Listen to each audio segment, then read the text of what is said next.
वसमत येथील विश्व हिंदू परिषद संचलित साधू महाराज मागासवर्गीय विद्यार्थी वसतिगृह शुक्रवार पेठ येथे दिनांक 25 ऑक्टोबर 2025 ला भव्य माजी विद्यार्थी आणि पालक मेळाव्याचं आयोजन करण्यात आलं होतं। विशेष म्हणजे याच कार्यक्रमात विश्व हिंदू परिषदेच्या सर्व पदाधिकारी आणि कार्यकर्त्यांचे दीपावली निमित्त स्नेहमिलन आयोजित करण्यात आले होते।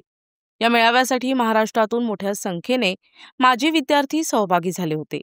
कार्यक्रमाला विश्व हिंदू परिषदेचे केंद्रीय संघटन महामंत्री विनायक रावजी देशपांडे हे प्रमुख मार्गदर्शक म्हणून उपस्थित होते।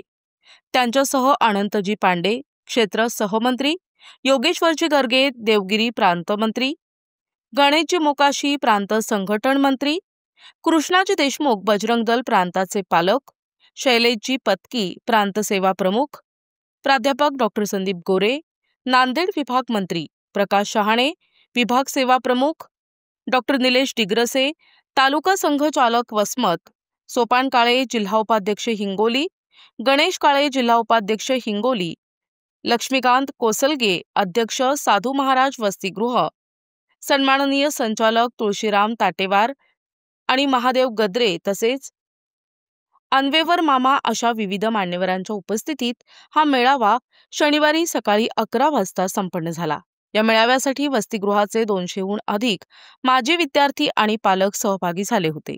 त्याचबरोबर विश्व हिंदू परिषदेच्या जिल्ह्यातील आणि तालुक्यातील सर्व प्रमुख पदाधिकाऱ्यांनी या मेळाव्यास उपस्थित राहून कार्यक्रमाची शोभा वाढवली। वसतिगृहाचे सन्माननीय संचालक मंडळ आणि संयोजन समितीने या कार्यक्रमाचे उत्तम नियोजन केले होते। साधू महाराज वसतिगृहाचे माननीय अध्यक्ष मंत्री,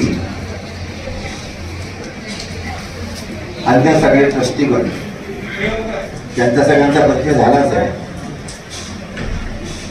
विश्व हिंदू परिषदेचे हे मुंबई क्षेत्र म्हणजे महाराष्ट्र राज्य, या महाराष्ट्र राज्याचे त्याला आपण क्षेत्र म्हणतो, क्षेत्राचे सहमंत्री अनंतराव पांडे अनेक वर्ष या जिल्ह्याचे मंत्री होते, नंतर मग विभाग मंत्री झाले, प्रांताचे मंत्री झाले, क्षेत्राचे सहमंत्री आहेत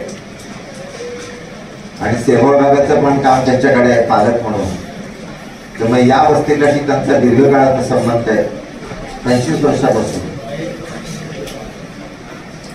पत्ती जे आहेत ते संभाजीनगरला असतात आणि जसं हे वसतिगृह आहे अशी जेवढी विश्व हिंदू परिषदेची छोटी बडी मोठी सेवाची कामं चालतात।